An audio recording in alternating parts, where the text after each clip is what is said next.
Salut! Dans cette vidéo, nous continuons à travailler avec Passport. Donc maintenant, la problématique que je vous pose est la suivante. Nous avons envoyé le JWT à notre utilisateur. Maintenant, comment faire en sorte que les fonctionnalités qui ne doivent être accessibles que pour une personne authentifiée soient gérées par Passport? C'est la question à laquelle on va répondre dans cette vidéo. Donc si vous allez au niveau de la documentation, ils vont vous parler de ce qu'on appelle la stratégie JWT. En fait, chaque fois que vous utilisez Passport, vous devez définir et informer quelle est la stratégie qu'il doit gérer. Donc, dans notre cas, il doit gérer la stratégie JWT. Donc, pour ce faire, il nous demande en fait de créer une classe qui s'appelle JWT Stratégie. Donc, nous, on va prendre ce code-là, on va le récupérer et on va voir ce que ça donne. Donc, je vais aller au niveau de mon code, venir ici, au niveau de User. Je vais créer un nouveau dossier que j'appellerai Stratégie. Et dans ce dossier-là, je vais créer une classe que j'appellerai Passport.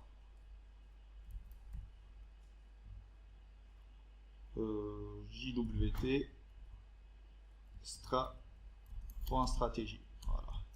Point stratégie. Voilà. J'ajoute ça et je vais exporter. Donc ici, il parle de constante. Moi, je n'ai pas utilisé cette façon. Je vais la modifier de sorte d'avoir le process que moi j'ai utilisé. Donc ça, c'est un constructeur. Donc je vais lui dire const plutôt private config service de type config service, et là je pourrais aller au niveau de cette partie là, lui dire config service.get, et là je vais lui passer la clé secrets. Voilà, c'est bon, j'ai récupéré ma clé secrète. Ok, donc on va essayer de comprendre un petit peu ce truc-là. En fait, ce JWT, cette classe-là, elle va étendre la classe Passport Strategy. Et cette classe-là, Passport Strategy, elle prend en paramètre une stratégie. Donc si on revient ici, cette classe-là, en fait, c'est une classe générique. Ok, donc on va ensuite... Où est notre stratégie? Voilà, on va ensuite ici au niveau du constructeur, moi injecter le config service, et ensuite on va appeler la méthode super. Cette méthode super là, elle va prendre en paramètre un tableau d'options. Ces options là, elles vont en fait identifier la façon avec laquelle Passport doit gérer en fait les requêtes qui vont venir. Comment il doit authentifier ces requêtes là. Ici, qu'est-ce qu'il lui passe en premier paramètre? JWT from request. Donc, en fait, il va lui dire, va récupérer le token JWT de la requête en utilisant la méthode extract JWT from auth header as bearer token. En fait, vous pouvez passer votre token sous plusieurs formats. Ici, il nous dit que le format, ça va être un token bearer token. Ok. Ici, est-ce qu'il ignore l'expiration, c'est-à-dire est-ce que je veux que tu vérifies ou pas la date d'expiration? False ne l'ignore pas. Et ici, secret or key. Ici, c'est la clé secrète avec laquelle le token a été chiffré. Et donc là, on va lui dire, va récupérer ça au niveau de la clé secrète, donc au niveau du point 1 avec la clé secret. Donc tout ça, c'est bon, ça marche. La deuxième chose qu'il faut savoir sur ces stratégies-là, c'est quoi? C'est que, où est la stratégie? Voilà, c'est qu'en fait, il faut créer une méthode qui s'appelle validate. Cette méthode-là, en fait, elle prend en paramètre un payload. Ici, on lui a dit que ça va être de type any. Donc moi, je vais modifier ça. Je vais ajouter en fait une interface.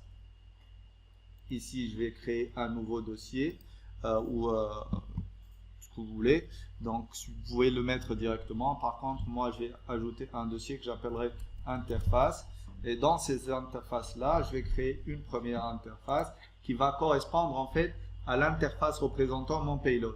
Donc ici, je vais appeler ça payload interface tout simplement.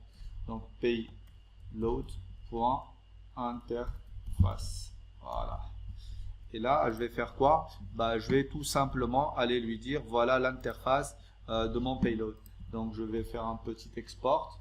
Là, je vais utiliser une interface que j'appellerai payload interface. Et dans cette interface-là, je vais définir ce que j'attends à avoir dans mon payload. Donc, je vais mettre le email, ça va être un string. Je vais mettre mon rôle, qui va être aussi un string. Et je vais mettre mon username, qui va être un string. Voilà. Donc là, pour avoir un code propre. Donc ici, au lieu d'avoir quelque chose de type any, je vais appeler ça, je vais lui dire ça va être de type payload interface. Ok. Et donc cette fonctionnalité, elle va nous permettre de faire quoi? Eh ben, elle va nous permettre de dire à chaque fois que la requête vient, voilà comment tu vas valider mon token. Et donc ça permet en fait de valider le token ou de faire le travail nécessaire au niveau de votre traitement lorsque vous validez le token. Moi, ce que je voudrais avoir, en fait, je vais garder l'utilisateur et je vais le mettre en fait dans la requête. Je vais placer mon user au niveau de la requête pour que je puisse le récupérer à n'importe quel endroit. Donc ici, qu'est-ce que je vais faire? Je vais tout d'abord récupérer le user. Donc je vais lui dire const user égale await. Attends quoi? Là, j'ai besoin du user repository. Donc this.user repository. Je ne l'ai pas, donc je vais aller de ce pas le récupérer ici. Donc ici, je vais lui dire private user repository de type user repository, plutôt de type repository. Et là, je vais te passer en paramètre mon user entity. Voilà. Là, je vais lui dire que c'est un inject repository. Et là, je vais te passer le user entity. Je vais juste modifier quelque chose ici. Ça, c'est pas à partir de type-orm index, mais de type-orm tout court. Voilà. Et là, je vais aller chercher mon user repository. Et là, je vais lui dire, cherche-moi en find one. Et là, je vais lui dire username de payload, le payload que j'ai, .username. Vous voyez, là, j'ai mon code qui n'a pas de problème avec l'autocomplete parce qu'il connaît déjà le type du payload qu'il va récupérer. Donc ici, qu'est-ce que j'ai fait? Ici, j'ai récupéré mon user. Parfait. Maintenant, qu'est-ce que je dois faire? Je dois valider est-ce que ce user existe ou pas. Donc, s'il existe, donc, si le user existe, qu'est-ce que je vais faire? Je le retourne. Et là, automatiquement, ce que je retourne dans validate est mis dans le request. Ça, c'est génial parce que là, on est tranquille. Là, on va récupérer notre utilisateur. Là, on veut quand on veut. Sinon, je déclenche une erreur. Donc, vous voyez l'intérêt de cette méthode validate. Elle va permettre en fait à Passport de savoir quoi faire lorsqu'il va commencer à valider son utilisateur. Donc ici, si le user existe, je le retourne. Donc ici, if user, voilà ce que je fais. Donc je vais ici de ce pas faire quoi? Je vais retourner l'objet que je veux. Donc ici, ça va être email de user.email virgule password. En fait, non, j'ai besoin de tout en fait, sauf du login et de mot de passe. C'est tout ce que j'ai besoin d'avoir. Donc je vais faire un const password, je récupère le password, je récupère le salt, j'ai pas besoin d'avoir ça, et tout le reste je vais le mettre dans un objet qui s'appelle user, ou bien ici je vais l'appeler result. Vous voyez? Et là je vais récupérer tout ça à partir de mon utilisateur, d'accord? Et là je vais faire un return du result que je viens de récupérer. Je ne veux pas passer le password et le salt, ça n'a aucun intérêt. Ensuite, je dois faire quoi? Ensuite, le else de ça, en fait, c'est lorsque il y a une erreur ici, il n'y a pas cet utilisateur-là. Et donc là, je vais retourner quoi? Je vais faire un throw de new unauthorized exception, pardon. L'utilisateur, il n'a pas le droit de passer ici. D'accord? Donc, on a maintenant créé notre stratégie. Maintenant, il faudra que cette stratégie-là soit visible.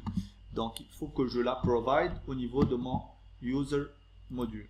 Donc, ici, dans les providers, je vais lui dire d'aller chercher le, comment on l'a appelé nous, JWT strategy. Voilà.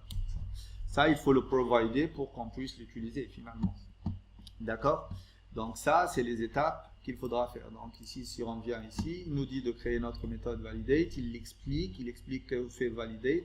Ensuite, il nous dit qu'au niveau du auth module, on doit donc provider cette stratégie-là. Après, il nous dit finally, we define the JWT guard class which extends the built-in auth guard. Donc, ça, c'est pour en fait utiliser ce garde-là. Vous voyez, use guard JWT auth guard. En fait, on n'a pas réellement besoin de ça. Pourquoi? Parce que tout simplement, on peut utiliser directement le guard qui est offert par pardon. On peut utiliser directement le guard qui est offert par Nest. Par contre, ici, on va suivre la documentation. Donc, ici, directement, au niveau du notre module user, que nous avons appelé user, on va créer cette classe-là. Donc, jwt-authguard.ts. Donc, ici, c'est pour pouvoir, en fait, avoir plusieurs gardes et ne pas condamner l'utilisation de ce authguard-là. Donc, ça, c'est un garde qui est associé automatiquement à votre fonction. L'intérêt du garde, c'est quoi? En fait, c'est comme un portier. Si vous le mettez sur une route, il ne permettra l'accès à cette route-là que si l'utilisateur valide donc la condition d'accès. Donc là, au niveau de notre code, donc là dans le user, on va créer un nouveau dossier que j'appellerai guards. Et là, je vais créer une classe. Voilà, je vais enlever le TS. J'ajoute et là je vais récupérer en fait la documentation. Il me dit d'importer tout ça et de l'utiliser directement.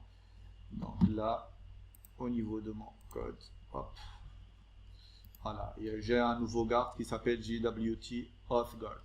Donc maintenant, comment dire qu'une ressource est accessible ou non? En fait, en allant directement sur cette ressource-là et en utilisant le décorateur @useguards. Donc ici, JWT authguard. Donc, par exemple, dans notre cas, on va aller au niveau du CV module. D'accord? Donc, là, on a notre user. Où est le CV? C'est tout en haut. Voilà. Je vais aller au niveau de notre contrôleur. Et là, lorsque je veux récupérer, par exemple, la liste des CV, je vais venir lui dire, ici, tu vas faire un use guard.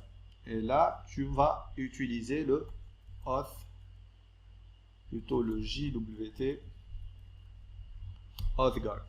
D'accord? Donc avant, on accédait automatiquement à la ressource. Donc je vais couper ça. Je vais tester. Est-ce que je peux récupérer la liste des CV? Je vais lancer mon code.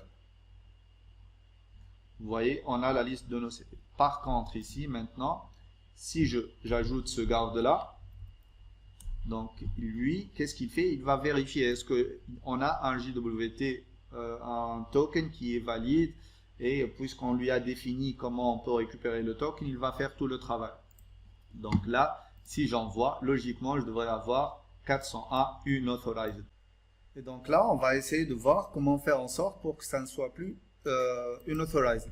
Donc l'idée de base, c'est quoi?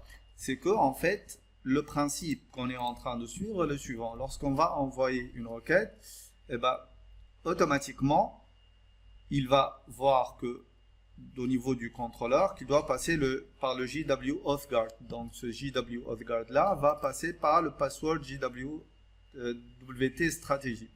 Donc cette stratégie-là, elle nous dit quoi? En fait, il y a la méthode validate qui va récupérer l'utilisateur, vérifier si l'utilisateur correspond, et puis nous envoyer, ou bien à l'utilisateur, elle va le mettre au niveau du request, ou bien nous dire non, vous n'avez pas le droit de passer par là.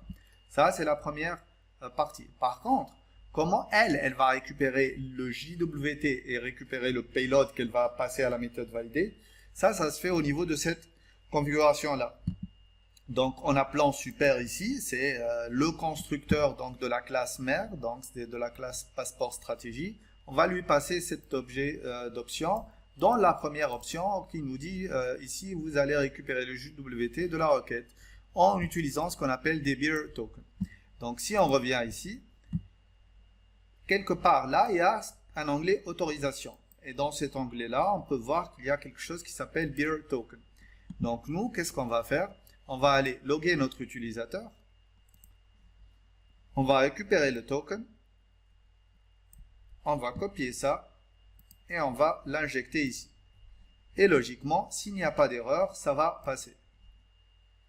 Ici, il me dit aussi 401 unauthorized. Donc ici, on a deux choix. Ou bien, on ne passe pas dès le départ parce qu'il n'y a pas de token. Or, le token, il est là. Ou bien, il y a un problème ici au niveau de la méthode validate. Donc, l'idée ici, c'est de faire quoi? Je vais tout d'abord aller loguer le payload pour voir qu'est-ce qu'il est en train de récupérer au niveau du payload, donc au niveau du token. Donc, je vais réenvoyer. Et là, donc, le username, c'est ayman.select@gmail.com. Donc, l'erreur, elle vient d'ici. Donc, nous, lorsqu'on crée le token, il y a une erreur. Dans le username, on ne met pas le username, mais plutôt le email. Donc, ici, puisque j'ai passé le email, donc le username, donc ça passe pas. C'est pour ça, en fait, que ça marche pas. Donc, tout simplement, ce que je vais aller faire, c'est quoi? C'est aller au niveau de notre userservice.js et chercher là où on crée le token. Donc ici, voilà, c'est ici qu'on crée le token. Le username ici, je crois que on le récupère des credentials, donc ça peut être un login ou un mot de passe. Donc ici, tout simplement, je vais lui dire username, user.username. Et là, je suis sûr de récupérer le bon username. Donc je vais relancer tout ça en envoyant ça. Et là, une seconde, ça ne marche pas non plus. Qu'est-ce qui cloche? C'est toujours la même erreur. Donc, ça, c'est le payload. Username, c'est user.username. Donc, je vais faire ça. Console. Ah, c'est normal. Je dois me connecter avant pour récupérer ça. Donc, on est en train d'utiliser l'ancien mot de passe, l'ancien payload. Donc, ici, je vais récupérer celui-là. Je vais pointer ici, changer mon token et l'envoyer. Et là, je récupère l'ensemble de mes paramètres.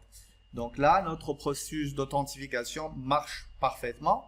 Notre garde, qui est en fait la fonction qui va garder nos routes, marche parfaitement. Et donc, on peut aller au niveau de notre CV Control et lui dire, voilà les routes que je veux garder et les routes que je ne veux pas, que je veux garder pas accessibles à tout le monde. Donc, je vais couper ça. Les get, je vais les garder. Par contre, les posts, je vais les garder. Les get, je vais les laisser passer. Par contre, tout ce qui est persistance, je vais les mettre avec un garde. Donc ici, ça passe pas. L'update, il faut qu'il soit authentifié. Get stat. Bon, je vais juste mettre une authentification à ce niveau-là. Le restore aussi. Get CV, donc je vais le garder. Delete, je vais utiliser mon garde. Et patch, je vais utiliser mon garde. Donc c'est bon, j'ai pu garder l'ensemble de mes routes en utilisant ça. Donc maintenant, ce qu'on va voir dans la prochaine vidéo est le use case suivant. Donc nous, lorsqu'on crée un CV, généralement ce CV-là, il doit être associé à un utilisateur. Et d'après ce que nous avons déjà mentionné, lorsqu'on crée ici au niveau de notre passeport stratégie, tout ce qu'on retourne au niveau de la méthode validate va être récupéré directement au niveau de la requête. Et là, puisqu'on a un utilisateur qu'on est en train de retourner, donc on va récupérer notre utilisateur et on va essayer de l'utiliser afin de l'associer à chaque CV. Après, on va essayer de faire en sorte que chaque utilisateur ne puisse voir que ses propres CV. Voilà, donc à la prochaine vidéo.